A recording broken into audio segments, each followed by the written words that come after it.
When we're talking about demons, the devil, fallen angels, and the jinn, I think they're one and the same. We're just referring to the same entities by different names. They can take on the form of human beings. They can take on the form of other animals. They can sometimes take on sort of cryptid type appearances where they're sort of half human, half animal. They can definitely inhabit objects and speak through them. The jinn can move extremely fast. They can fly through the sky. They can teleport things or move things, materialize and dematerialize things. Could these beings be behind what we're witnessing as far as the sort of high strangeness and the weird activity human beings have been experiencing throughout history? So you would say anybody experiencing any of these things, even if it seems nice, to get rid of it versus engaging it? One thing they are known to do is take on the forms of dead relatives. It's to manipulate, it's to deceive, it's to get human beings in a certain state of mind, create fear in them, upset them. Normally the evil demonic ones that want to mess with you and manipulate and harm you or trouble you. And this is the thing with the jinn. They work in stages and steps. They would spend a very long time grooming, I think is a very good word that you use, to sort of really develop that type of negative relationship with you where they convince you that they're good and they leave you almost indebted in some ways. Now obviously when someone's healed by a being, naturally they're going to see it as something positive. I mean, it's hard to tell them it's something negative or evil. They can initially, to build this sort of dynamic with you, appear in a good form or tell you that they're good and do some good things for you, but ultimately the end game is always bad. It's not going to end in a good way for you. Stay with us, because over the next 90 minutes, Islamic researcher Imran Hussein argues that the jinn are behind demons,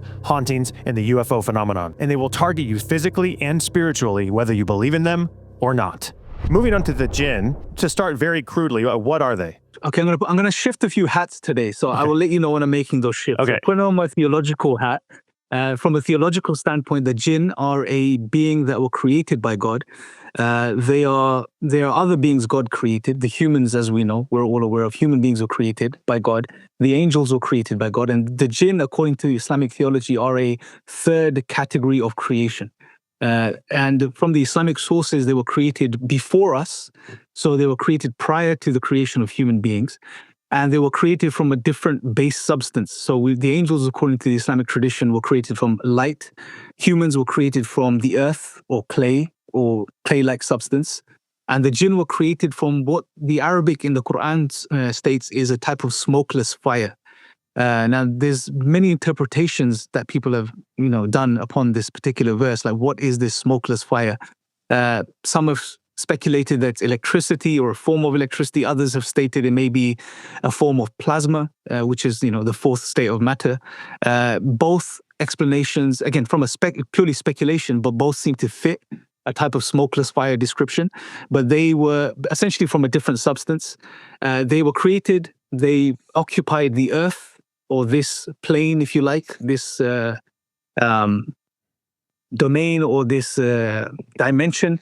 And they caused a lot of bloodshed and corruption on the earth. There was feuds very similar to what is taking place amongst human beings today as well, to some degree. And then, again, there's a whole narrative to this, but the angels were sent to fight them, move them out of the earth, possibly to a different dimension or to rural, desolate areas.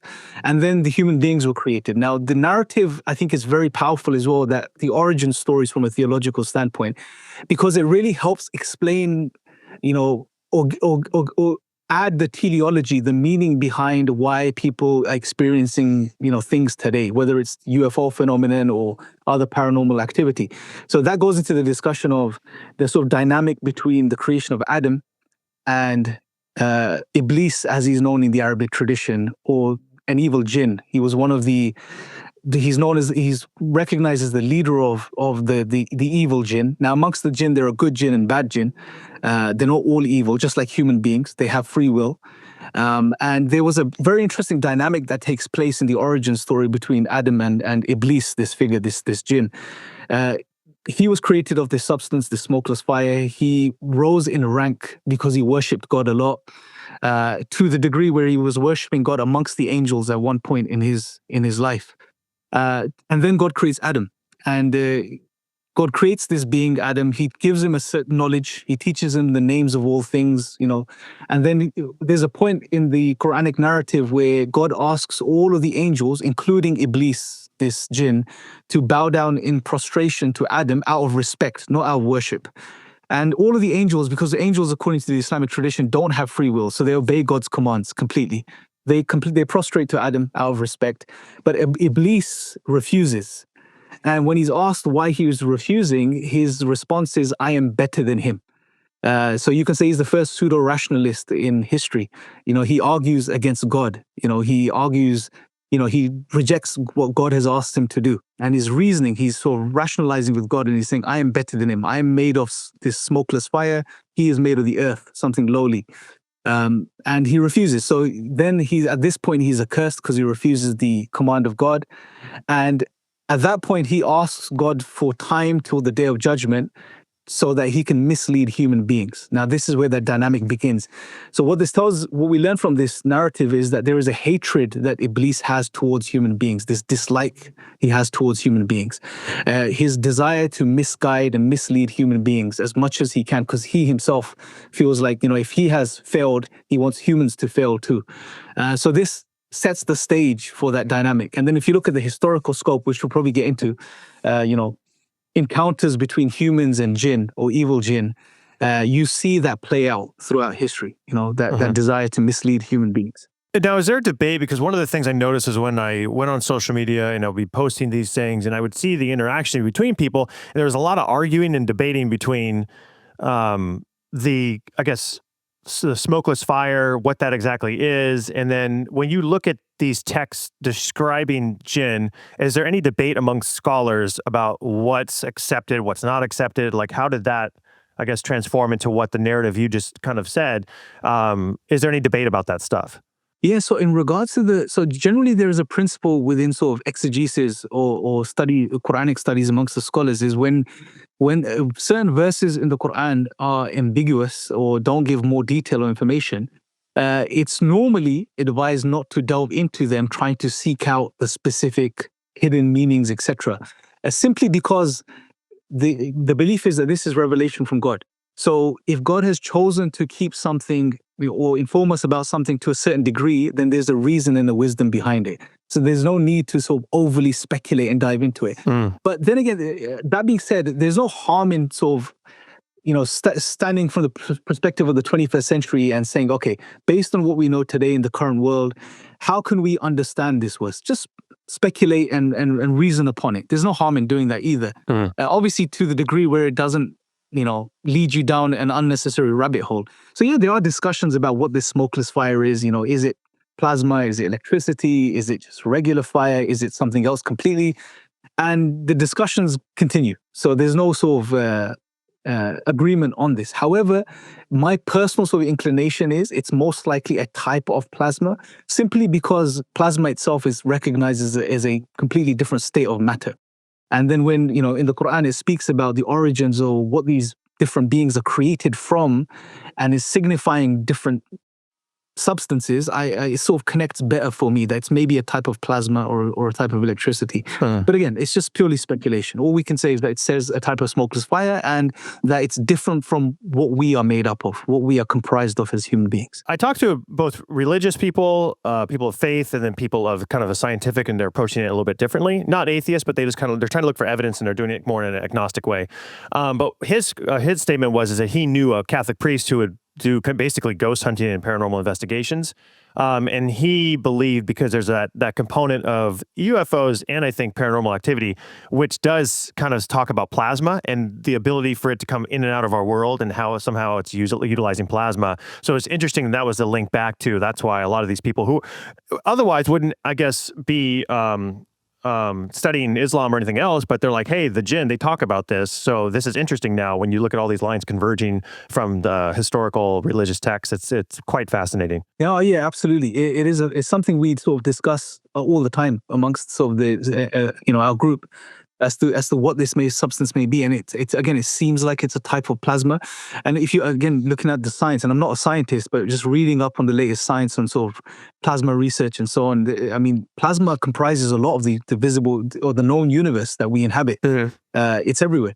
And on top of it, there's also discussions about sort of sentient plasma, which is very interesting, If you look at the whole discussion or the UFO sphere on the phenomenon and the discussions of the phenomenon, a lot of people are saying that these, balls and orbs of light people are seeing are a form of plasma, which again is very interesting, and it correlates quite nicely with what we're discussing. So for an appearance, they're how would you describe what they would look like at their base form? Or do they have an appearance? I've heard you speak about how they can take the form and shapeshift or of a human and any other thing. So at their, I guess, creation, plasma, and is that how people should think of it? Smokeless fire, maybe this kind of, it doesn't have a particular shape, or have you delved into that more and come up with more of a, I guess, a description that you like to use? Yeah, it's an interesting question. So, and it's difficult to say. There are some narrations which may refer to some aspects of the appearance. However, there's not much on that. So it's hard to speculate as to what they actually look like when they're amongst themselves in their true form or that plasma form. Now, again, if we're talking about sort of extra dimensional beings, again, which they seem to be, then it's even harder to speculate as to how things appear in different dimensions. Yeah, tell me, Imran, how does all that interdimensional world look? Yeah, I mean, how do we look to them? That's another big question. Yeah. That's another interesting area of speculation. Do we appear to them as we appear to each other? Possibly not, if you speculate, because again, it's the interdimensional, and just based on that, it's a whole different discussion in and of itself. However, there is a lot as far as what they can do. So the sort of, if you like, their scope of existence and what they're capable of doing, and I think that's a very interesting area of discussion on the jinn, because you can use that to then see, okay, can you use this as an explanatory model to explain other things people are witnessing, other paranormal activity, ghosts, poltergeists, UFOs, Bigfoot, etc. And I think what's very interesting about the concept of jinn is that we know from the Quran itself, the prophetic traditions, from Arab history and other reports, Arab folklore, etc., that they can take on different forms. They can take on the form of human beings. They can take on the form of other animals. They can sometimes take on these sort of cryptid type appearances where they're sort of half human, half animal, etc. They could possibly even take on forms of inanimate objects. They can definitely inhabit objects and speak through them.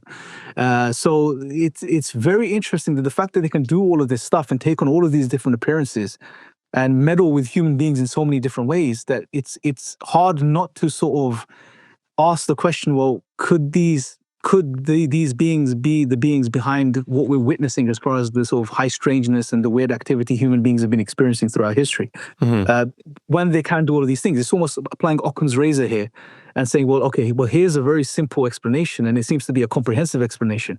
So why not bring it to the table? And instead of assuming this is a vast array of different entities behind different types of activity and so on and so forth. For example, there's narrations of in the Islamic tradition of beings appearing as what you would refer to as a Bigfoot. Hairy beings that are covered front to back, etc. They can take on forms of humans with animal-like hands or hooves of donkeys and so on and so forth. And again, you see parallels between what I'm describing here and what demonologists may speak about when the demon or the devil takes on different forms. So it's a very interesting areas of sort of comparison and study here. Yeah, it's so fascinating to me, and that's why I was excited to have you on, because I've had other people on, like I've talked about, who don't adhere to a particular religion, but demonologists, but they definitely are talking about how they believe all these different phenomenon are of one source. And so we think and we compartmentalize everything, go, these are extraterrestrials from another planet, these are your paranormal ghosts, and actually it's coming from the same thing, and it makes sense, because you get all these weird reports of, like you said, like Bigfoot and werewolves, and it creates almost like a mockery of it, because then you could mock the person who's saying it, and you can act like they're crazy, and then it becomes kind of a dismissed subject, and we just kind of put it over here in terms of people who are loony, and we don't take any of the experiences serious, at least a large portion of the public. Do you think that's by design? And then when we're talking about jinn being able to take all these different forms, what is their power exactly? What is the extent of it? I've asked this of Catholic exorcists. And I guess for comparison, for the Christian perspective, a demon's goal is similar to the jinn's goal, even though you believe they're two separate, they're not the same thing. They're trying to kind of like bring you human beings down and harm them and keep them from God. What is the extent of their power? Can they kill you? Can they mate with you? Because you do have a lot of these weird, strange paranormal stories. But where do you see the limits of their power? Yeah, so it's interesting. For me personally, I think when we're talking about demons, the devil, fallen angels, and the jinn, I think they're all in one and the same. We're just referring to the same entities by different names or different theological understandings. So as far as what is the scope of their power, it's hard to say. But what we can say is that they are not, perfect beings, all-powerful beings like God. So they are limited creatures or beings that may have some traits or abilities which seem amazing to us, and they may very well be amazing. Like, for example, the jinn can move extremely fast. They can fly through the sky. They can take on different forms. They can teleport things or move things, materialize and dematerialize things, etc. Now, these from our human perspective seem wondrous. They seem amazing, especially in the times that we live in today. So yes, they have amazing abilities, but then they also have their own limitations, right? So they're not perfect or infallible. And I think one of the things that emerges when you look at all of the stories of the jinn taking on forms, physical forms or manifestations, one thing you notice is that those manifestations are never perfect. They have flaws. So, for example, there's a very interesting narration. I'm going to paraphrase it because I don't remember it fully off the top of my head. But there's a narration where a jinn approaches a companion, I believe, of the Prophet Muhammad, peace be upon him, and he sees that his hand is like the paw of a dog.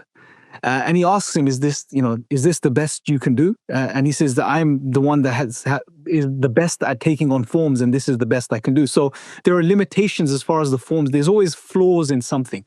And what's very interesting, even if you look at it from a Christian perspective or a Muslim perspective, you see that it's normally the hands or the feet of these creatures when they're in human form that seem warped or animal or distorted in some way. And I really sort of spent a bit of time thinking about, well, why that may be the case. And I think AI is a very interesting aspect that we can compare to the jinn here, purely from the perspective of limited models. Now, we know AI is a phenomenal tool, but it has its limitations, as amazing as it is at computing things and learning, etc. And one thing you notice, when AI generates images, normally where it falls short is in generating the hands and the feet. They're normally warped and distorted if you look at AI-generated images. And I was scratching my head as, why is this the case?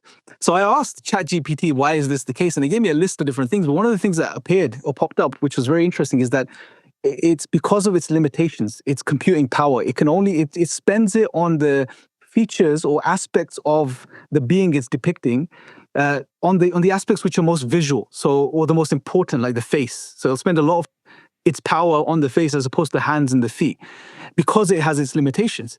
Now, I was thinking, okay, AI is a limited model. Well, if jinn are limited, and one thing we're seeing with AI when it's generating images, in some way you can say that it's manifesting in a domain which is not native to itself.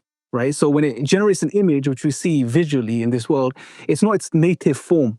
So when it does that, because of its limitations, it fails in some respects. It has its problems. Same with the jinn. When the jinn are manifesting in a form which is not native to them, i.e. taking on human form or animal form, it seems like that there are limitations, and it highlights that they are limited beings. They don't get it perfect. Something is always off. Something's not right. And you can look at this across different traditions. I mean, if you look at amongst the subcontinent, there is this entity that appears, which is known is like a devilish entity, but the feet are backwards. So, I mean, they're warped in a sense.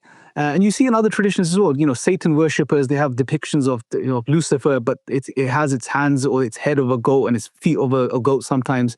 And you see the skinwalkers, you see it there as well. You see it across cultures as well, this type of phenomenon. But again, as far as its power, yes, they're quite powerful from our perspective, but they have their limitations. And I think one of the things that the Quran or the Islamic tradition does is, yes, it outlines their abilities, but it also highlights their weaknesses as well. So, for example, you find in many places in the Quran different verses that are encouraged to be recited to protect oneself against these entities or these beings. and they are powerless against these things. When one draws closer to God, generally speaking, connects with God, that these beings have less influence over such people. So yes, so they have powers, they have abilities which we don't have, but they also have limitations as well. So possession, from that perspective, that is in the wheelhouse of the jinn to be able to do. And then if that is the case, from a Islamic perspective, is that looked upon similar to the Catholics, where the exorcist comes in and they have to recite, like, I get the rite, like exorcise the demon from the person? Is that similar? And is that looked as if that is happening, that would be because of the jinn? Yeah, so absolutely. Possession is probably the more well-known aspect of the jinn within Islamic tradition, right? So there's a whole science behind it. It's something called Ruqyah, which is similar to the Catholic tradition, where one comes in, an imam or a scholar or someone that's well versed in sort of a type of Islamic demonology comes in and would recite the Quran, certain passages of the Quran, upon people who are possessed, to sort of exorcise the jinn from these people. So again, you see different cross cultures, not only in the Christian and Muslim Islamic tradition, but also across cultures, this idea of possession, or these beings or entities overtaking the human being. Now, what's also interesting, there are degrees, and I'm sure the same is you find in the Catholic tradition as well, but there are degrees of possession. So, it's not just the case where the jinn would fully possess a person to the point where they have no control. Although there are some different opinions within Islam in regards to, could a jinn completely possess a person to the point where they lose their free will completely? Or is it the case that they possess to a lower degree, but because of the psychological impact, the person that's possessed is in a psychological state where they fully believe that they are overtaken? So there is a discussion to be had there, but it can range. There's a whole sort of spectrum. It could be from a type of attachment all the way to a full possession within Islam. So you see a whole sort of spectrum in that regard. Yeah, very similar. I think there's oppression, and there's different degrees to which it tries to gain hold of you. And then once you totally surrender your free will to it, then it can and it's interesting. It's almost like grooming, where it tries to make you believe it's benign and then further progresses to something more malicious. And that kind of goes into my question here is, the jinn can be both good and bad. So then what do you make of, I just talked to a parapsychologist a couple days ago, and he didn't believe in the devil at all. And he grew up with kind of a religious background and kind of rejected it now. But he was looking at it more like he would ghost hunt. He believes something's there. He believed consciousness survives death. He believes all that stuff. But he didn't want to go as far as those malevolent experiences being more maybe just like bad spirits, leftover bad energy. He didn't want to go to like a being that was causing it. Now, when you look at good experiences, and if jinn are causing some of those good things, like when you think you see your dead grandma or your father or something comes back to you and talks to you, should people be careful that it's not something trying to trick you? Because time, what we talked about kind of early on, is like, for us, it's very linear. It's, years, it's long. But for these things, maybe outside of space and time, like that, none of that matters. Like it could maybe groom you over years or decades or whatever, because people like to say, how does it make you feel? Was the presence of the spirit, did you feel scared? Or was there, all that kind of stuff. So how do you parse out good experiences, bad experiences, and what you're dealing with and how you should approach it if people are getting these paranormal events? Yeah, so normally the sort of idea is that the good jinn won't normally interact with human beings. They stay to themselves. There's no need for them to interact with humans, and humans are not encouraged to interact with the jinn from the Islamic in the Islamic tradition. We're two different creations, so we're supposed to stay apart from one another. And it has historically, that seems to be the precedence, where it's always the bad jinn that interact with human beings, and it's normally the evil amongst the human that interact with the jinn, i.e. the magicians and so on and so forth, that engage or do incantations and rituals to bring about the jinn so they can use them to affect people, do bad things to people, etc. So that's where black magic and the occult and so on, everything sort of comes into play. When you research this stuff, paranormal activity, the consciousness studies, like when you look at all that, and then you kind of have your religious or Islamic perspective, how do you view hauntings, paranormal events, when people are thinking poltergeist activity, they're seeing things in their house? Because I just talked to a couple of friends. It's funny, you talk to people, almost everybody has an experience. And some of these things, I know they're saying, I can't call them crazy. It's very odd. Like one of them got a strange doll and they found it was attached to something. The kid saw a woman a couple times, and the father ended up seeing it through a window. So they started believing her. They had to. He's Peruvian, so he's Catholic, but they also have like a tradition of dealing with shamans and stuff. So he had that whole situation was super weird. And he was like, the shaman was contacting the dead priest, and I was just like, oh, this is getting too bizarre. But how do you view that stuff? And do you think it is always bad jinn creating these events, or can you have spirits that are benign coming through? Yeah, so from the Islamic perspective, there's not the belief that the spirits of the dead come back to visit.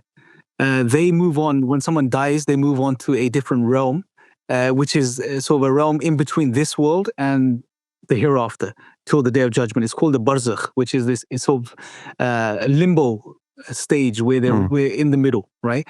So they don't come back. Although you can do good deeds and good actions, or do charity for someone that's passed, and they will get the rewards of that. Or you may even sometimes get good dreams, which of past loved ones, etc.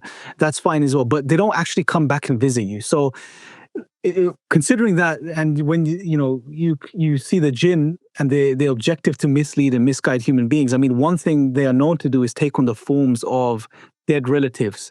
That's something they will do. If you look at some of these sort of end times prophecies within the Islamic tradition, that's something that they would do. They would appear in the form of dead relatives, etc. So it's to manipulate, it's to deceive. It's to get human beings in a certain state of mind. Sometimes they just want to play games. They just want to disrupt human beings, create fear in them, upset them. Hence, they play games, and they may do poltergeist activity, move things around, throw things off the shelves, etc. That type of activity. The way I look at it is, I look at the scope of the jinn. What can they do? We know they can take on different forms. We know they can shapeshift. We know they can, move things around. We know they can make things disappear and appear. They deceive. They manipulate. They want to mislead people. Considering all of this, when you look at poltergeist activity, ghost activity, other types of hauntings, if you look at cryptids, whether it's Bigfoot or werewolves and so on and so forth, these, from my perspective, they fit within the category of jinn. I mean, can the jinn do this? Can they appear in the form of a werewolf? Yes. Can they appear in the form of a Bigfoot? Yes. Can they move things around in your house, make things disappear, and then appear somewhere totally different, after a while? Yes, they could do that. So from my perspective, I think that the jinn explanation as a hypothesis to explain these sort of different occurrences is very comprehensive. It makes sense. And that includes the whole UFO topic as well. So yeah, I think they do all of these things. And again, when you speak to someone that's encountering these entities or these beings and is being disrupted, they're very upset. It's something that throws them off. It affects their family. They're distraught. They want help. They need a fix. Hardly ever do you see someone that comes to you, with such experiences smiling and they're happy and like, yeah, I'm just having fun with my poltergeist. It doesn't work like that. It's normally they are having a hard time with these things. These things are disrupting their lives. So yeah, it's and again, normally the evil demonic ones that want to mess with you and manipulate and harm you or trouble you in that way. So you would say anybody experiencing any of these things, even if it seems nice, to take steps to get rid of it versus engaging it? Is that fair? So that's another very interesting point, is that initially, sometimes you speak to someone. I'll give you an example. Chris Bledsoe, I don't know if you've heard of him. I think so, yeah. He's one of the guys that's seen almost as a prophetic figure within the whole UFO sphere, the UFO discussion, because he's been engaging these entities for a very long time. They come to him, they appear to him, they give him messages, and so on. So amongst many, he's seen as a sort of messianic prophetic figure. And he sees it as something very positive, And this is the thing with the jinn. Like you mentioned earlier, they work in stages and steps. They would spend a very long time grooming, I think is a very good word that you use, to sort of really develop that type of negative relationship with you, where they convince you that they're good and they leave you almost indebted in some way. So for example, in the case of Chris Bledsoe, initially, I think he was suffering from some conditions. When he engaged with these beings, they healed him, right, of his conditions. Now, obviously, when someone's healed by a being, naturally, they're going to see it as something positive. I mean, it's hard to tell them it's something negative or evil. There was a point where he became really fed up with all of this, because he came from a very practicing Christian background, and they were like, okay, don't deal with this stuff. This is demonic. And he wouldn't believe it, but he got to the end of his tether and he was like, okay, I'm done with this. And it was at that point that these entities took on a different form. It appeared as the divine feminine, in this beautiful figure of a woman that was going to guide him and so on. So you see the sort of deceptive nature. They saw, okay, our initial tactics aren't working. Let's shift gears. Let's appear as a different entity, something that's a bit more calming and pleasing and, soothing, so that he will continue to speak to us and continue to listen to us. And it worked. He's still in contact with these beings or these entities, and it continues till this day. So they can initially, to build this sort of dynamic with you, appear in a good form or tell you that they're good and do some good things for you. But ultimately, the end game is always bad. It's going to end in a really bad way for you. It's not going to end in a good way for you. Yeah, you see all these people, the CE5 stuff, and they're trying to manifest UFOs, and they're doing all these weird things, and it's like, and getting into mediums too, and people who try to reach out to these things. And I understand there's some people who maybe have that ability, but it feels like, you don't know what you're contacting. Even if this thing tells you, hey, this is your dead aunt or whatever, you have no way of verifying that. They think they do, but it's nothing that some powerful entity couldn't watch or know or learn about you. So how are you really understanding what you're interacting with? And to me, that always made me afraid of that stuff and to not mess with it, Yeah, no, absolutely. And it's I think you mentioned CD5, the guy that does it, what's his name? Greer? Dr. Greer, yeah. So what's really interesting, do you know how, and he says this himself in one of his podcasts or interviews, do you know how he actually first came upon the CE5 method? He was apparently meditating in a cave, and this entity or being came to him and gave him this protocol, right? Nothing to do with aliens from another planet or extraterrestrials, just an entity appears. Now, obviously, here's the thing. I mean, you have to also consider that we have been born and brought up and grow up in a very secular environment, a modern secular world, that the worldview that governs our lives. Now, naturally, I mean, if we've grown up in this way, in a very secular, technological, so techno-secular way, if you like, when we look at these entities today, our natural interpretation is going to be, these are, or sometimes that these extraterrestrials or beings from another planet. Just because of just growing up watching sci-fi and Star Trek and all of this, our minds are conditioned in that way. If we were living 300 years ago, 400 years ago, 1,000 years ago, we would see the same beings and interpret them in a different way. So our sort of current conditioning as a human race in the times that we live in naturally would lead us to sort of assume these beings are something other than they actually are. Now, considering Greer's situation, okay, a being appears to him when he's meditating in a cave in a desolate mountain somewhere and gives him this protocol, nothing more to do with sort of some sort of spiritual event as opposed to an extraterrestrial event, aliens from a different planet. Why would they go to a guy in a cave who's meditating, to give him a protocol? Why not, like they say, land on the lawn of the White House, whatever the case is. It's fascinating when you look at these stories, and he himself is convinced these are aliens, these are extraterrestrials. They're not demonic beings, they're not supernatural beings. And I'm thinking, well, everything about your story leads to that conclusion. Well, they must have convinced you, that they're not that.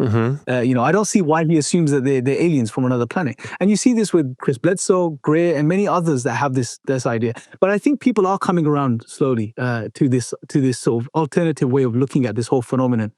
They're moving away from the nuts and bolts type of explanation to, okay, are these supernatural beings? Are these what the Bible has spoken about and other religious texts have spoken about over the millennia and the centuries? And I think the evidence strongly points towards that, and it's not, I mean, if I take off my theological hat for a second, put on my sort of research hat. If you look at the top researchers within the field of ufology, Jacques Vallée, Gordon Crichton, Rosemary Ellen Gully, I think her name was, John Keel, and these are heavy hitters when it comes to the paranormal and ufology. These are the leading experts, the top guys. Every single one of them has come to the conclusion that these are not extraterrestrial beings from another planet. This is something else. This is another entity or being that's appeared to human beings throughout history in different guises and taking on different forms, and it's just appearing to us once again in this, or taking on this guise of an extraterrestrial or an alien being. Yeah. I don't think it's strange, because one of the things I did notice, and you mentioned Aleister Crowley, I think, in another interview, and I've heard of him too recently. And one of the things that popped up regarding some of these things is that they demand or ask for worship, which I thought was really odd. And some of these people, the UFO people, are building apparently altars inside their places of living to then try to contact them. And so I started it gets oddly spiritual, and it's weird that they're not connecting these dots or they don't care. And when I was looking at the Aleister Crowley guy, so he was religious, and then he kind of went against that, and he kind of created his own religion, and it got into like weird dark paranormal stuff and like sexual stuff. It seemed like really twisted, and I started like reading a little bit about it. Can you kind of fill in who he was briefly, and does that same view that he held persist today in kind of getting into some of this UFO stuff and the crossover with paranormal? Yeah, so Crowley is probably one of the biggest, if not the biggest, occultists of the past, 100 years or whatever the case is. He, like you said, I think comes from a religious family, and then he moved away from that, rebelled against traditional religion, started to engage in occult practices, started his own movement. And he was trying to contact a being called Lam. That was his sort of attempt. And this being, if you look at the depictions of it, it looks like a modern day gray alien, big head, big eyes, small face, very similar, again, another parallel.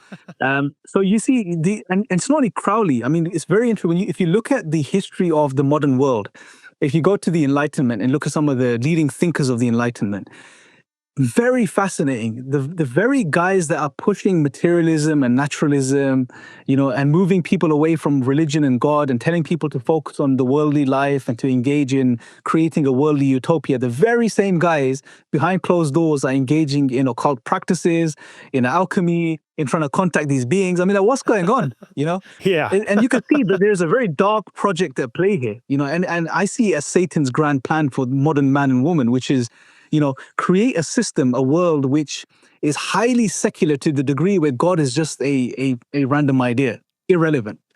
Get people fixated on the material, get people fixated on their desires and who they are, and they only live once. So enjoy yourself, have fun, do whatever you want, just make as much money as you can. And all of this benefits some people, the powers that may be, at the top of the food chain. But these poor people are just like, robots, hamsters on a wheel, just going through the actions. While at the same time, these guys are behind closed doors engaging with these dark entities, trying to make contact with them. Now, going back to Crowley had a student, Jack Parsons. Now you've probably heard of Jack Parsons. He was one of the founding fathers of rocketry, behind NASA and the other space programs and rocket programs. He was one of Crowley's top students. And it's very interesting that before the very first flap in the early 40s in America, or the UFO flap, Parsons was engaging in rituals within the Californian desert. He was engaging in what he called the Babylonian workings, or something along those lines, where he was doing rituals in the desert, trying to contact these beings to get inspiration for creating this technology and so on and other things. And then suddenly you get this spike. And what's fascinating is a very interesting book. I don't remember the name of it. I will send you a link to it. It's a very interesting book where a journalist, he actually did some research into the Collins elite, which is a group within the American government who are very Christian. They're very practicing Christian. And they were formed because of Jack Parsons, to study Jack Parsons, to look into what he was doing. And they saw the link. They were like, hold on, they made the link. This guy's engaging in all of this crazy demonic rituals in the desert, and you're seeing all of these crazy UFOs flying around. So there must be a link here. So they apparently even interviewed Jack Parsons a couple of times to figure out what was going on and what these beings or entities were. And it seems like there's a very direct link between this modern UFO phenomenon and what Parsons was doing in the desert in the 40s. And again, these guys were trying to contact and make contact with these beings. Why? To sort of maybe gain knowledge from them, get technology from them, benefit in some worldly way, etc.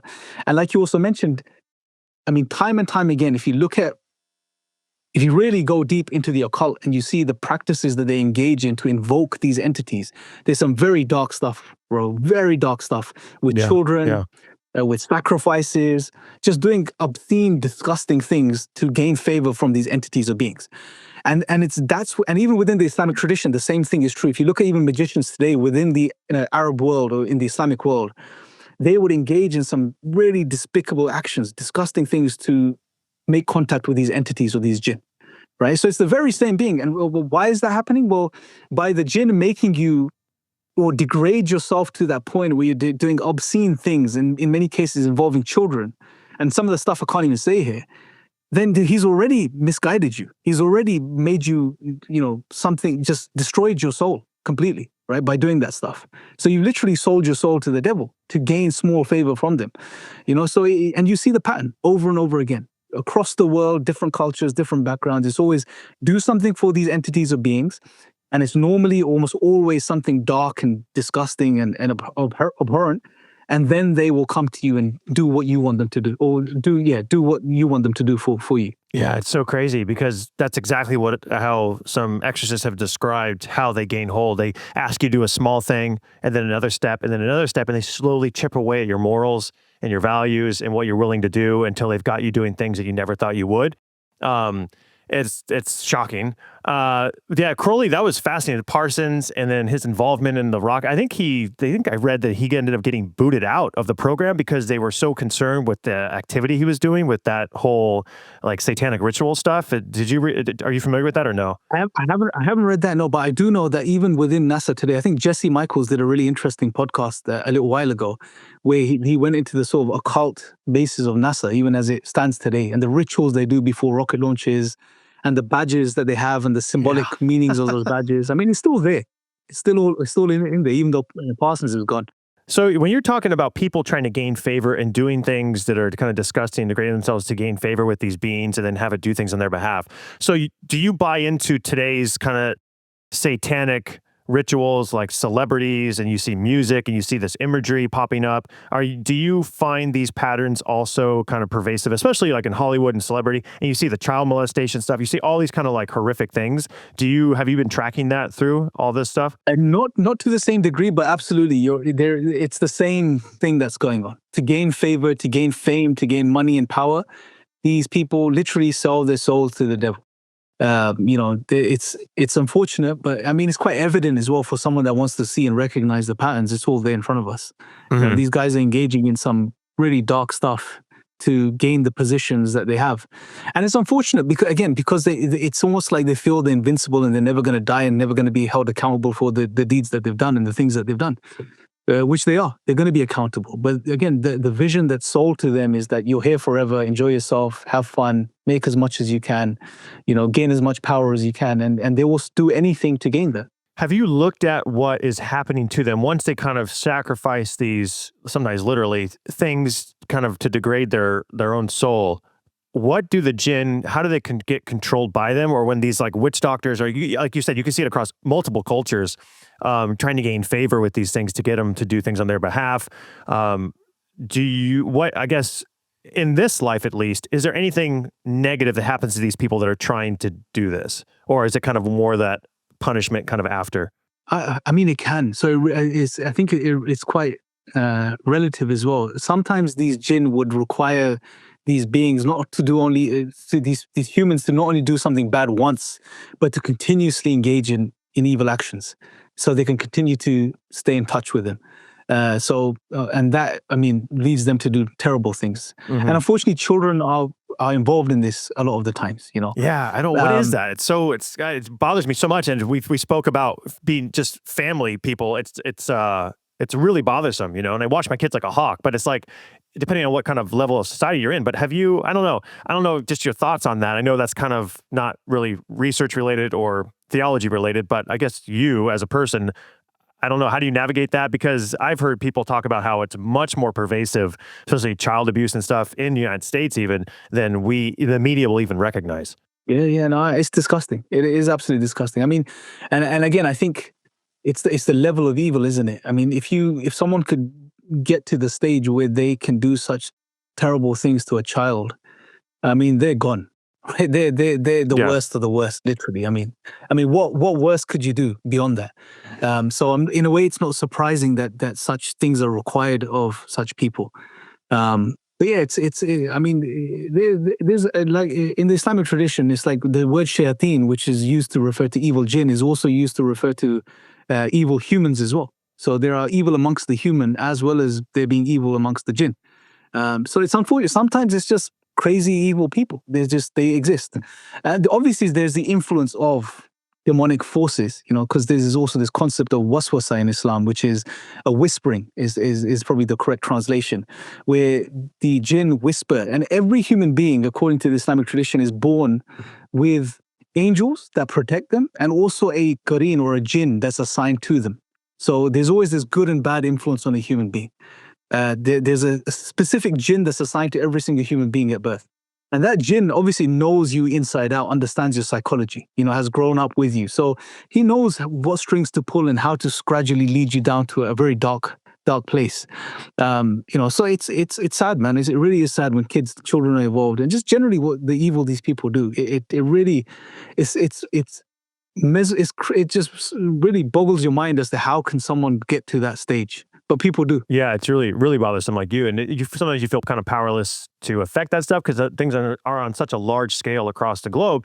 You've, by yourself, feel like man, that's when people go, what is the world coming to? Or it feels like things are going down with the, AI and technology. And it's like, that's kind of the new God. We're looking to that for the answers. And I don't know how you feel about that, and how the jinn kind of morphs over time to come to us what we think we should be seeing, like the UFO stuff now, technology. Have you kind of thought about that at all in terms of, these tech giants are like, there's a handful of people that are kind of controlling this stuff. And before I didn't really bother me. Like you said, it's a really useful tool. Hopefully it can cure diseases. But at the same time, it's like people are more and more on the computers. They don't have human-to-human contact. Kids are on their phones swiping. Like, I hate social media. If it wasn't for the podcast, I wouldn't be on it. Like, I just feels like it just sucks my time away and I'm not talking to people in person. Like, do you have any thoughts about that, or is it, and maybe that'll make you put on both hats? Yeah, I actually probably put on both hats for that one, but I think it's a double-edged sword, right? Literally, like technology, as with anything else, if it's used in the right way, it can bring a lot of benefit to human beings. But if it's used in the wrong way, it can literally destroy humanity. And I think it's very dangerous in the hands of a godless world. Because, just as there's negative forces pulling you in that direction, I mean, the belief in God, ascribing to a tradition, a religion, worshiping God, submitting yourself to Him, that there is a positive influence on a human being from that perspective. There's a reason to do good. There's a reason to avoid doing bad things. There's a reason to live a good life. There's an objective reason from a religious perspective, which is missing from the sort of secular world. Because again, let's be honest. I mean, at bottom, what the secular world is telling us in not too many words is, there is no God. That means what? That means everything is an accident. The entire universe, including everything that's within it, is one big accident. We're just here. We're going to die. There's no rhyme or reason behind it. There is no objectivity behind it. And when you start with that type of notion, well, you can see why morals go out the door, right? Morals are whatever you want them to be. Especially in this postmodern age where everything has been redefined. Morals are just make whatever right and wrong is whatever you want it to be. Good and bad is whatever you want it to be. What are you as a human being? You could be whatever you want to be. What is your what is the ultimate meaning of your life? Well, there is no ultimate meaning. You just make up your own meaning. So humans it's almost like you're as a surrogate playing God now. There's God complex within people. You create your own destiny. You create your own meaning. You create your own morality. You create your own ethics and your identity. You're making human beings God. And there is no objective standard anymore, right? There is no sort of ought that presses down on people to do good and to stay away from bad anymore, right? It's all subjective. It's all an accident. Now, bring into this sort of framework technology, and this idea of we're here, we want to gain as much as we can, make as much as we can, become as powerful as we can, then chances are people are going to use that technology in immoral ways to overcome other people, and to just gain the upper hand. And in the process of doing so, we're going to see a lot of destruction and devastation, right? I mean, World War I, World War II, they weren't religious wars. They were within the framework of modernity. The Soviet Union, was within the framework of modernity, right? So the Soviet Union was a through and through atheist state, and I'm not saying all atheists are bad, by the way. That's not my point. Yeah, All my point is the philosophical one, which is that when you remove God from the picture, everything that grounds a human being existentially, meaning morality, ethics, etc., there is no objective grounding for those anymore, right? Philosophically, you can't ground those anymore. It all becomes subjective. Anything goes. And then add to the mix human desires, and add to the mix this idea people have been sold since the Enlightenment that you create your own worldly utopia, make as much as you can in this world. YOLO, you only live once. That's a recipe for disaster, right? Now add to that mix technology, this powerful tool well, you're setting people up for, destruction, literally. So I agree. I think it's, AI, which is the new current face of technological development, is a powerful tool. There's good in it, but the real question is, are people going to be using it for the good? Or are people going to be using it for the bad? And are the people using it for the bad going to outdo the people using it for the good in number? These are big questions, and these are scary questions considering the milieu and the times that we live in. So yeah, it's scary. It really is scary. And when you look, and then you add to that fact the demonic influence on human beings that's been there from the beginning of time, since man first stepped foot on the earth. Bring that into the mix now, it's scary, man. It really is scary. Where is the world going to go? What are people, I don't know. It is worrying, though, when you think about it. I was curious if you personally have ever had any paranormal experiences or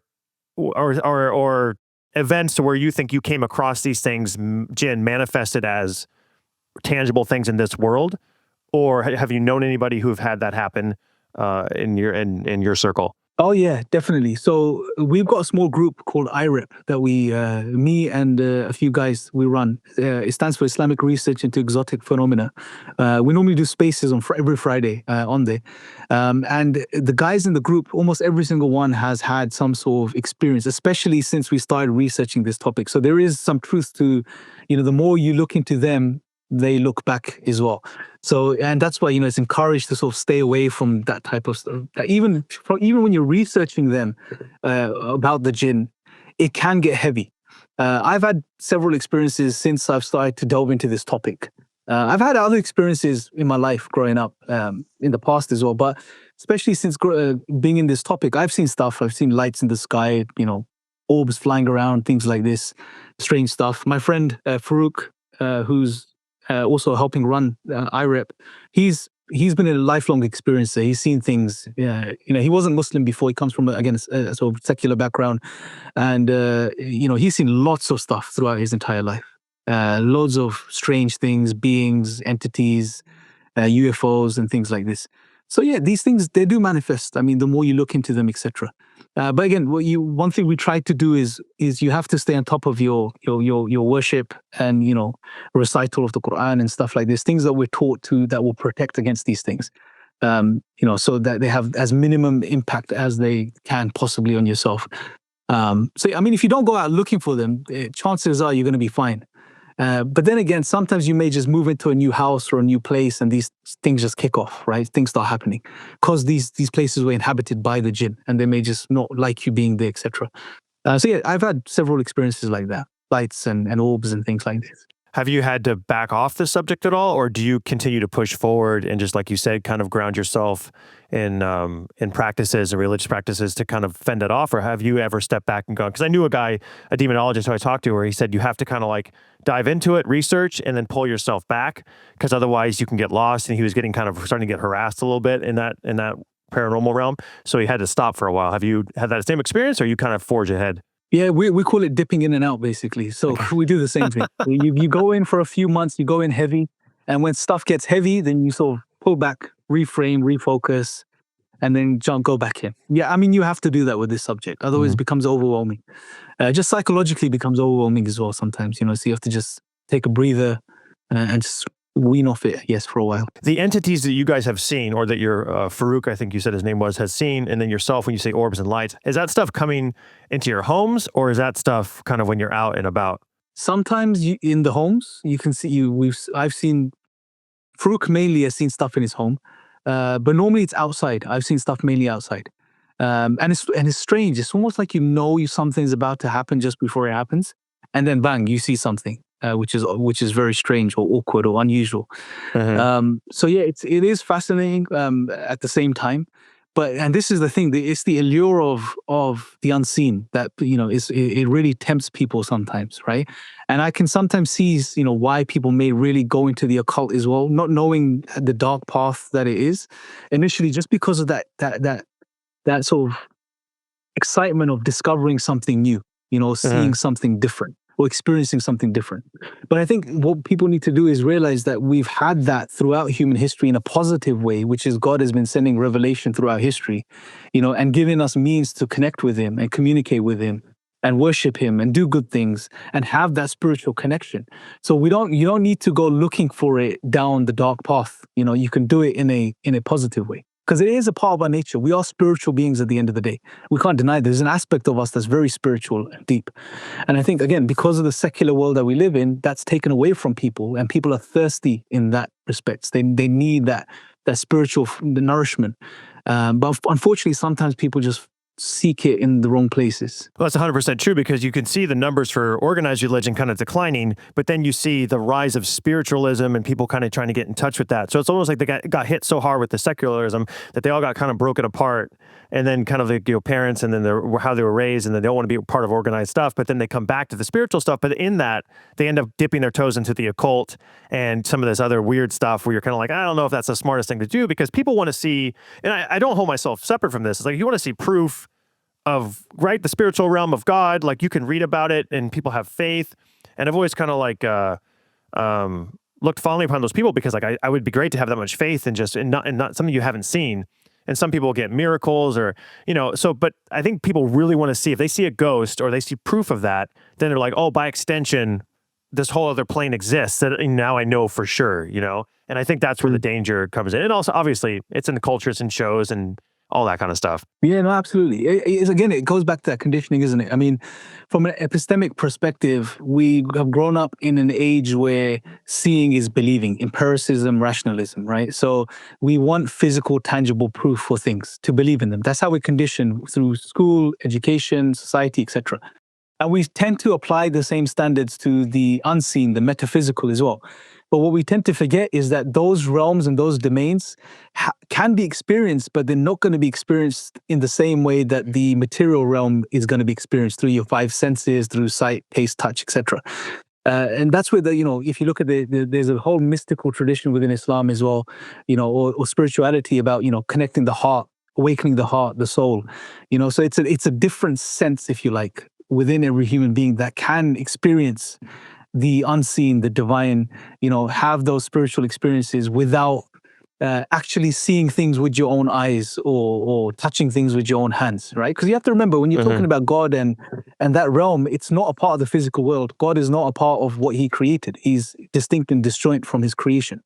This world is not perfect. It's imperfect. It has limitations. It has flaws. God is perfect.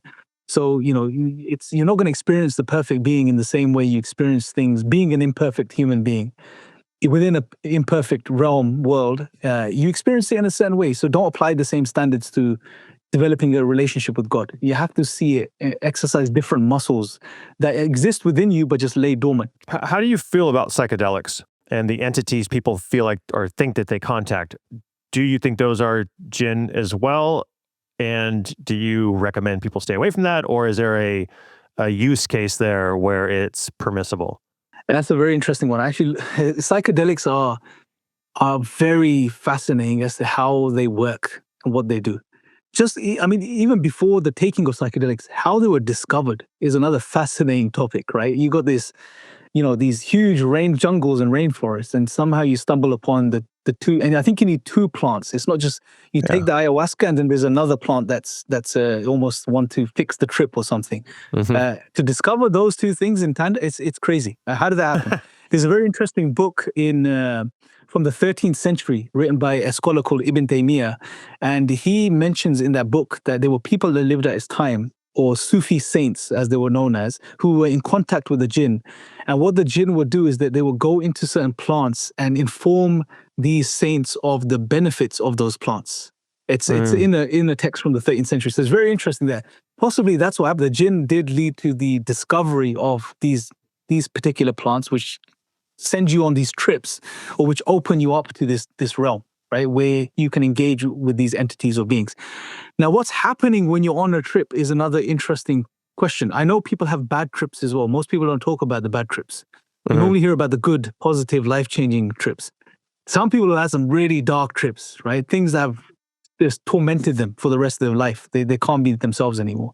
So there's that risk, right? So again, from an Islamic perspective, doing any drugs is not recommended. I mean, we're not encouraged to do any drugs, especially knowing that there are potential negative side effects of those drugs and they can impact your health in a negative way. However, just purely from a sort of just talking about DMT and looking into it, I mean, it's like, what is going on? I don't think they really know what's going on. There's different theories out there. Like, is it the case that when you're taking this substance, that it removes the veils of the brain or consciousness, which are put in place for our function in this world, and therefore opening you up to a different realm? Or is it that these entities are able to create certain images within your mind because you're under the influence of the drug? Or are you actually traversing consciously somewhere else? So these are big questions, right? Regardless of the mechanics of it, what we know is what people come back with subjectively, which is they are experiencing entities and beings. And in many cases, people are encountering very similar entities and beings. Are the jinn? Possibly. I don't know. It's neither here or there for me as far as what these entities are. I think what would be interesting, I haven't looked into it. One thing before I can make a sort of conclusion or a position on this is to see what are the long-term effects of people engaging with these entities. Like, are they coming back with some sort of, again, like you said, we can't take the short-term. Okay, you may have a short-term positive experience, but what does that lead you to? Is that going to lead you down some negative path eventually? Or somewhere good. So I think that'll be a better place, studying that and then making a judgment on what's going on really when someone is on a trip. What do you make of Diana Pasulka? And I watched her, I think it was a Sean Ryan podcast, and she was saying that most of the whistleblowers that we see or we have seen aren't the real whistleblowers for the UFO phenomenon, and that the real ones are scared to come forward, and the real ones collectively, they view it as demonic. And she, I guess, did a mushroom thing, or when she was like a teenager or something. And then since then, she just won't do it because she's afraid of what'll happen. And partly because these entities you're contacting, are they the same entities that we're talking about here? And what do you make of that whole, I feel like that's not really publicized. And she's like one of them, but kind of giving you a window of inside what they really think these things are. And what are your thoughts on her analysis? Yeah, so I've been following Dr. Pasulka's work quite closely, and I've seen her evolution over the past couple of years. So you see, initially when she started off, she was very sort of skeptical about the whole thing. Then she went through a phase where she, because of her background, she's really studying sort of saint experiences that the saints had throughout history with these entities or beings or lights, etc. So she did start making links, but I think right now she's in the position from her most recent podcast that she actually really believes that these are spiritual entities that have been spoken about before. These are not aliens or extraterrestrials from another planet. And I'm not surprised because she is connected with Jacques Vallée, and others who also hold that view. So yeah, I think she recognizes what these entities are, and I think she recognizes these are very dark entities or beings, and that's why she doesn't want to mess with this stuff anymore. And I think, I think she's spawned in this regard. These are not extraterrestrials. These are just the things you don't want to be messing with. I tend to believe that more. She was talking about, I guess, someone on there she had talked to in the government. And a lot of these people, Elizondo and others, they keep, and I guess maybe they have differing narrations of it, but they're talking about an event coming or something big happening. And I'm curious if you think or believe that there is an overarching goal by these jinn or entities that are interacting with humans. Are they pushing collectively society towards something? When you talk about UFOs and there's talk about, a big reveal is coming, and they keep pushing these dates out, and stuff's coming from the government, and then you wonder, well, how much of it is a psyop, and are they trying to I don't know. It seems so muddied. At first I was kind of interested in this whole disclosure thing, but now I'm like very wary of it, and I feel like no one's telling the truth. I don't know how you view this, and if there's an overarching spiritual element that's pushing it to a destination that we don't know about. Yeah, like you said, it's a very muddy topic. You don't know who to trust, right? It's very hard. I mean, there's pro Elizondo, there's against Elizondo camps online. There's pro this person, against this person. It's like, it's very sketchy, and it's very hard to tell what's going on. Look, what can we tell? Well, one, there's something that's going on. Two, the American government has decided to pay interest in this subject and take it seriously, hence the congressional hearings and so on. Three, we know whatever these things are, they are outdoing or outmaneuvering the best technology of the world right now, right? Running circles around the fighter jets of our time, which creates a sense of awe and wonder. Now, on a more sort of mass scale, what's happening is I think there's a conscious shift that's taking place or deliberately being caused within human beings, which is people are being taken from a very sort of secular, materialistic sort of outlook towards more of a sort of open spiritual outlook. So people are being conditioned through this type of quote unquote disclosure that's been taking place over the past 5 or 6 years and is becoming more and more popular. So people are being conditioned to see the world in a different way.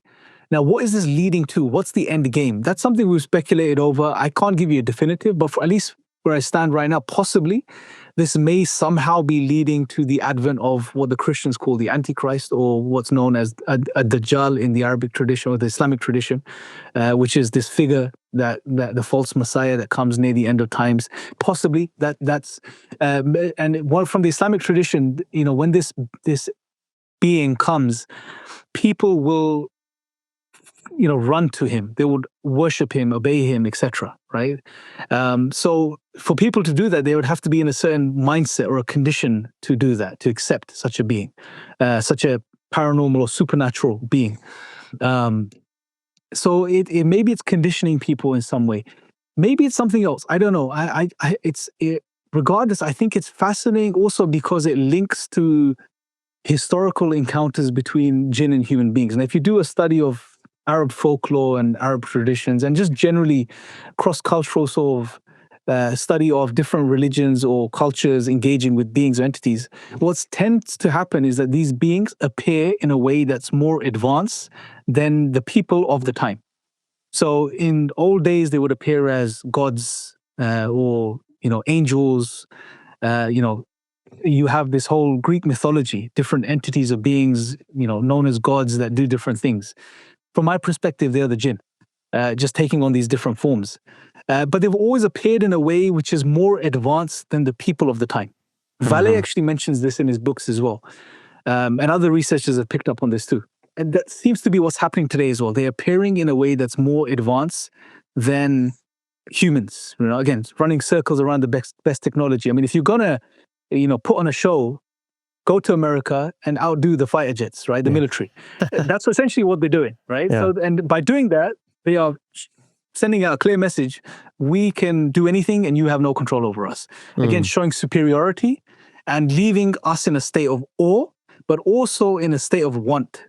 When you see this, I mean, you want this stuff. The world powers are going to be racing to want this technology because it puts them in a powerful position. If they can get some of this stuff that's happening and reverse engineer it, I mean, you're in a very powerful position. And I think there is a sort of a sort of struggle that's currently going on between different nations, China, US, UK, etc. This race to see who gets there first. And I think many of these, as far as we know, they have picked up on some stuff, material or craft, and they are reverse engineering this stuff. I don't know how true that is. I don't see any evidence for that right now. But if that is the case, it's not surprising because that's what you expect them to do. So from the perspective of the jinn and their motives, okay, well, they've created awe in people. They've shown them they're better than them. I mean, if you look at the statement of Iblis, something we mentioned earlier in the podcast, where he says, I am better than him, referring to Adam, he's, again, symbolically showing that. And he has done that throughout history by showing he's superior in some ways, that in ways that we find appealing. I mean, for our age, what's appealing? Technology. We live in a techno-secular age. Technology is what we want, is what blows us away. So if you can outdo the best technology, well, you're going to blow people away. And you're going to create a psychological state of awe and wonder and submissiveness within people. And also, these people are going to want to come to you to get some of this stuff. Hence, we see some programs like Skywatcher and other programs who are trying to make contact with these craft through psionic assets and land these craft and all of this crazy stuff that's going on. So yeah, maybe it's just to mislead people. I don't know. I don't know what the end game is right now, but there is something going on. And whatever we have as far as evidence, if you collate all the evidence and you look at it, it seems to point towards these beings that we call the jinn, or that you may refer to as demons, etc., as opposed to extraterrestrials or aliens from another planet. Yeah, I don't buy the alien hypothesis at all anymore. I definitely believe it, like, interdimensional. And it's interesting because we touched on it, is like how there's a movement away in society, and if the jinn or a demon wanted to pull you away from God, what better way to circle back to, hey, look at this technology, look at this new ability for whether it's AI or it's these craft coming down and bringing you to a place of worship and trying to contact these things. And now you're not trying to contact God or get closer to God anymore. You're trying to worship these other things and get powers and get abilities. And I can see this and the astro travel, whatever, and view this, remote viewing. I don't know. It's just the same stuff repackaged. It's essentially what the magicians of old were doing, just repackaged in modern language. I mean, they use words like summoning, right? For what the magicians would do, summoning demons, right? Yeah. They still use the same terminology because they have to, because it's the same thing, literally, just using a different set of words and language to describe it. I mean, when these guys are sitting down in the desert, trying to consciously contact these craft or these beings for them to appear, I mean, that's what the magicians were doing in the past. It's just a different modality, different language. It's the same thing, essentially, that's happening. For you, when you talk about, dipping your toes into this stuff and coming in and out, for people who are experiencing paranormal, for people who are experiencing things that kind of unnerve them, I mean, everybody comes at it from a different religion or a different culture. But for you, what is the kind of the playbook in terms of, if I'm experiencing this, a person should do this in your research and kind of what you know about the Jinn, the mythology around it, and then the kind of the seemingly current trends that they're partaking in to get to human beings. You talk about the whispering. How do you kind of defend yourself against all this stuff? Yeah, so from the Islamic perspective, it's the first point of call is to seek refuge with God, and that's a very powerful starting point. Simple, but quite difficult sometimes. But I think that's a very powerful place to start, because in that very sort of simple statement, there is a very deep reality, which is when you're seeking refuge in God, you're seeking refuge in the one that created everything and is in control of everything. No jinn is going to be able to overpower God or do anything to anyone unless God wills. So seeking refuge in God is also putting your trust in God, relying upon God, knowing that God has power, not these entities or beings, right? They can't do anything to you. So that also naturally creates a very powerful psychological shift within a person, an empowering shift, which is, it empowers you. You're okay. You're good. You're being protected by the one that's created everything. So seeking refuge in God is a very powerful starting place within Islam. The second thing is reciting the Quran. Is encouraged to recite the verses of the Quran. And just generally, I recommend people to read the Quran even in translation, because you will find so many references to the jinn. And the way, essentially, his rule book, how he's going to manipulate you, what he's going to do, how he's going to come to you, which ways, what ideas he'll put into your mind, how he will threaten you, with what he'll threaten you, all of these types of things. So it's very fascinating just from that perspective to have a read of the Quran, even if it's in English, just an English translation, because it sort of makes you aware of that reality and therefore sets you up to be successful. The other thing is just that in Islam is encouraged the daily prayers that we have. So we have 5 daily prayers, throughout the day, which is essentially a prayer is probably not the right word. It's more of the Arabic word is salah, which is a direct connection. So you're speaking to God, and you're reciting the Quran, which we believe is God's speech, and therefore God is speaking directly to you. So it's this very intimate moment 5 times a day where you're reconnecting to the ultimate source and re-energizing yourself and refocusing yourself. And those things are very powerful to sort of really ground a person and protect themselves from these things. So that's what we would do. And normally if someone, even when we get contacted by someone that's not a Muslim and is dealing with this stuff and wants to try something different, what we normally recommend them to do is just okay, if you believe in God, just seek refuge with God. I mean, you don't have to be right now where you are in a certain religion, or just seek refuge with God. Ask God to help you. Then we also tell them, okay, there's certain passages of the Quran which are encouraged to be recited or played within an environment where there is this type of activity. So for example, the 2nd chapter of the Quran, which is Al-Baqarah, or the cow as in English translation, it's quite a long chapter, but if you just play that wherever this activity is taking place and see what happens, see if it calms things down, moves things on, etc. But I think the most powerful is that developing that relationship with God, connecting with God, realigning yourself, figuring out who you are, and just developing yourself spiritually is going to be the best form of protection. And don't unnecessarily go out looking for these things. That's obviously disencouraged. Because we had many cases where, someone has just innocently picked up on some cassettes or some, program online, which is to, some sort of meditation to connect with certain higher entities. And they've done that. And literally, we had a case of last month, and all hell broke loose. These things were in their house and troubling their children and manipulating them, and all sorts of crazy stuff was happening. So, I mean, don't go looking for it. So you're getting people contacting you with actual problems then? They're seeking advice from you guys? Is that kind of your group? Is that it? Yeah, because we're a research-based group. So a couple of things. One, we do research generally into sort of trends and religious histories and cultures and seeing where the connecting dots are, etc., and see if there's any links with Islam. And the other thing we try to do is just grassroots stuff. So if anyone needs any help, they contact us and we try to advise them, etc.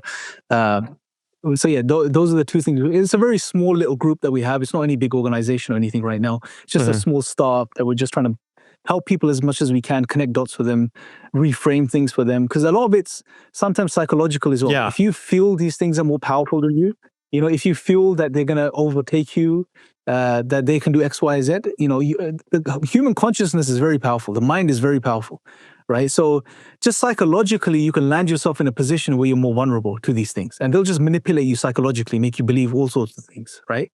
So it may not even be a case of, like we said, possession. They may just manipulate you to the point where you believe you're possessed.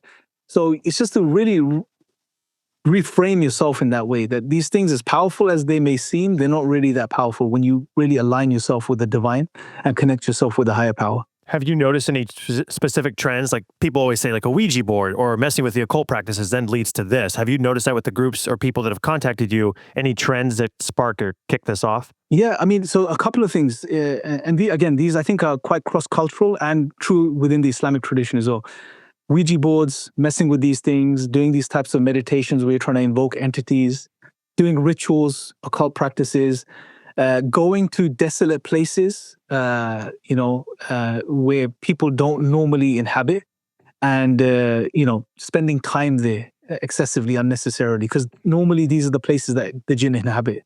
These could be deserts, these could be mountainous areas, these could be just desolate places, houses, buildings, etc. So not to go into those areas, not to overly research these topics unless, there's a need for it. Because that can open things up for you as well. So yeah, common sense things which people probably already know not to do. But definitely Ouija boards and stuff like this is you asking for it. Why desolate places? For some reason, they seem to inhabit these locations. Now, when going back to that origin story, when the angels pushed out the jinn from the lands towards these places, they seem to have occupied those spaces where humans don't normally occupy, like cities and stuff. So normally you would find jinn activity in empty homes, that have not been inhabited for a very long time, forests, deserts, mountains, mountainous regions, places like this. They seem to be more active than other places. It seems to be true of the quote-unquote UFO phenomenon as well, like these certain ranches, Skinwalker Ranch, other places in the deserts. So they seem to be very active hotspots for these places. They don't seem to be as present within sort of not civilized, but more sort of structured societies and cities and so on and so forth. In terms of cases, what's, I guess, one of the most unnerving ones you've heard come across your guys' radar? For me, it's been two forms. One has been where this lady was just literally terrorized by these things, and her children were seeing things in their bedrooms and stuff like this. All these weird creatures and forms in our own home. That was quite troubling.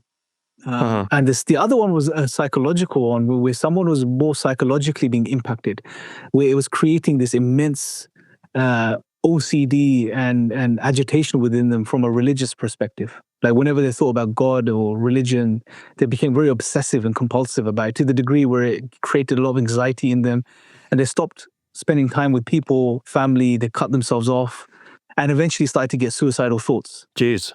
So I mean, you can see the way these things slowly over time break you down. So yeah, I mean, all of these cases are unnerving, to be very honest with you, regardless of the degree. It's just, it's unfortunate, but what you notice in many of these cases is that, another factor that we haven't touched upon is where someone sends a jinn, so like a magician sends a person sends a jinn, a person goes to a magician because they don't like someone, say in their family, whatever the case is, and they want to harm them. So they go to a magician and get a jinn sent to them to affect them in a negative way. That can happen as well. So someone could be possessed, aside from these barren locations and deserts and so on and so, or delving into Ouija boards and stuff. The other way is if someone is sending these things towards you, basically. Jeez. And that's done by someone who's kind of sacrificed their soul in a way and done kind of these horrible acts that we were talking about earlier to then gain favor with this jinn to go and send it off to someone to try to harm them. Oh yeah, absolutely. Yeah. Again, if you look at it from an Islamic perspective, it's wrong to do magic. It's sinful to engage in magic, to engaging with the jinn, to ask them for things, to do all of these things that lead to you, sending or having access to a jinn where you could send them to someone. So, I mean, all of these things are wrong. They have to engage in this type of stuff a lot of the times.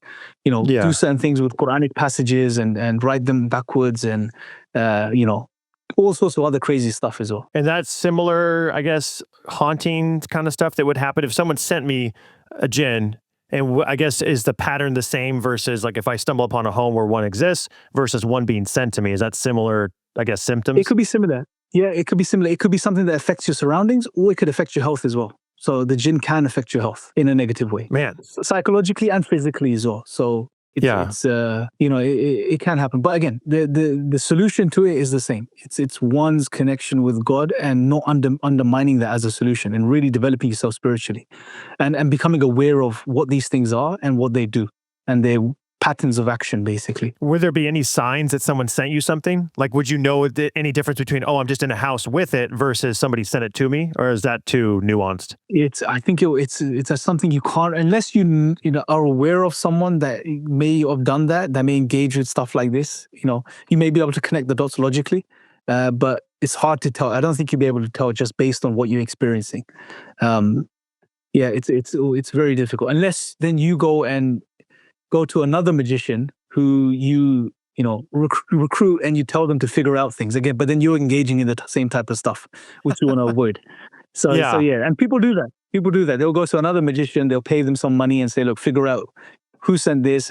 But then again, if they're speaking the truth, they are engaging in other jinn who are forgetting this, it gets really messy really quickly. Yeah, that's the guy we knew. He had the medium come to kind of bless the house at first, and that seemed to aggravate whatever was there. And then he ended up getting to a real exorcist in Peru, a real living exorcist. And he was like, if I help you, you have to stop with the whole sage blessing stuff. And you have to get rid of all that things you're trying to do. I think there's definitely a line there where I don't think that stuff necessarily helps. But I guess last question for you is suffering, and we can have a whole nother conversation on that. But just personally, because I've dealt with some in my life and kind of that shakes your faith sometimes. I know a lot of people feel that way, right? Where's the good? And, I've come to some realizations, I think, that maybe our expectation of goodness and having a pain-free life is just wrong. And I think that's not what we're here for to begin with. And sometimes that's hard to accept, but I was curious about yourself, how you view that in your faith, and then personally how you've dealt or navigated that, I guess, when you come across whether stuff caused from jinn, outside sources, or it's just, bad luck or health issues or whatever else. Yeah, no, that's a brilliant question. So from the Islamic perspective, God outlines very clearly life is a test. We're here to be tested. That's the objective. It's not paradise. It's not supposed to be all perfect and rosy all the time. Tests are never supposed to be easy. They're challenging, right? So there will be challenges. There will be difficulties. That's why we're here.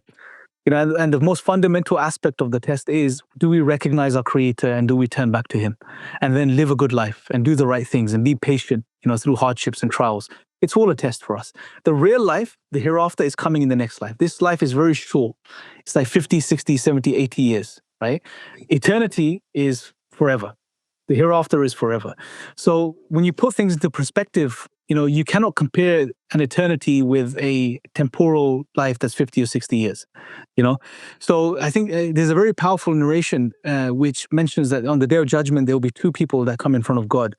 One would have lived a luxurious life with no evil, no bad, had just all good things in their life. And they'll be dipped into hellfire for just a moment, like dipping a needle into the water and taking it out. and they'll be asked, did you have anything good? And they'll be like, I had nothing ever good in my life, right? And then another person who have suffered the entire life, gone through hardships and trials, they'll be dipped into paradise for just a moment and taken out and be asked, did you have anything bad in your life? They'll be like, by God, I had nothing bad in my life. And that really frames, this eternity compared to a temporal existence that we're here, which is passing us by so quickly. So when you're on the other side, this life is going to seem like a day or a part of a day, not even that, right? It's something so small. See, the problem of suffering and evil is really a problem for someone that comes from a secular, godless worldview. Because from their perspective, life is all you have, right? And this is your paradise. This is your everything. Now, if within your life you have trials and tribulations, they're just an obstacle to you. They're something that they're destroying your paradise, right? But if you have a more broad perspective, metaphysically, that you have a temporal life here, which is 80 or 90 years, and then you have an eternity, that puts things into perspective, right? And you know that life is a test. Furthermore, we know, so in Islam, we know God has mentioned many of his names and attributes. So for example, God is Al-Hakim, which means he's the wise. He's all-knowing, he's all-powerful, right? So just take one attribute of God, the wise, right? That means that there is wisdom behind everything that happens, right? So every hardship, every trial, every tribulation you go through, there is a wisdom in it. Now, as human beings that are traversing serial time, going from now towards the future, and we can't escape this, it's very hard for us when we're going through a difficulty or a trial or tribulation in our life to really make sense of it most of the time. Like, why is this happening to me? What, the ego's there, like, I don't want to go through this. I hate this. Why is it? We can't make sense of it. But isn't it amazing that many times when you go through a difficult period in your life, say 3 months later or a year later or 2 years later, you look back and you're like, if that didn't happen to me, I wouldn't be where I am today. Right? Mm-hmm. Why the shift of perspective is because now we're looking back and we can connect the dots. We're at a different vantage point. But in the moment, it's hard for us experiencing serial time. So from the Islamic perspective, there is no pure evil as well. There's wisdom behind everything that happens. Hardships will happen, trials will happen. It's a test. We're going through a test, and there is good in this for you. Every hardship in the Islamic tradition, there is goodness in it. Sometimes you'll get the goodness straight away. Sometimes it will happen after a while, like looking back and connecting the dots. And this is where your patience is tested. Your faith is tested as well. So if you look at it from the Islamic theology, it all makes sense. There's no problem of evil. Yet there is a predicament, which is, it's difficult, it's hard. Suffering is hard, it's not easy. We don't wish it upon anyone. We ask God to, remove suffering and make things easy for all of us. But at the same time, we will go through hardships and trials, right? But they're not a problem. They're really a problem for someone that doesn't believe in the hereafter or God. Then it's a big problem. You only have one life, and if it's miserable and you're suffering and you're going through hardships, well, you're not going to be able to make sense of it. How can you? That was really well put. It reminds me of, there's a saint, I forget her name, but she said from the vantage point of heaven, the most horrible, horrific, suffering-filled life, for the vantage point of heaven is just like one night in an inconvenient hotel. So the way you put that too is reminding me of that. It's all about perspective, because you can, and that's so true, because I'm dealing with that now, and just with my dad passing, and you worry about your kids, and you worry about all the suffering and the pain, and stuff's coming, and it'll hit you when things seem fine. But if you don't, that's just like, oh, I have this one thing, I got to hold it as tight as I can, because if I lose it, then I've lost everything, I've lost happiness, and if that's the wrong way of looking at it, and I think you just articulated that perfectly. I mean, everything is a gift at the end of the day. We don't even own our own lives. We didn't choose to create ourselves or bring ourselves into existence. It's all a gift, and we will be tested with these gifts that we're given in this life. It's a very egotistical way of looking at, oh, it's mine, it should be good, it shouldn't be bad, and if it's bad, then God is evil, right? Yeah. That's a very egotistical, so egocentric way of looking at reality. And to say, oh, I can't see the wisdom, therefore there is no wisdom. Again, that's an argument from ignorance. Just because you can't see it, it doesn't mean it's not there. Mm-hmm. So, I mean, it's all about perspective. And I think one of the things that faith and traditions and religion does is that it really, again, existentially grounds a human being in a very powerful way to deal with the trials and tribulations of life, Mm-hmm. And that's something that the secular can appreciate as well, even if you don't believe in God or spirituality.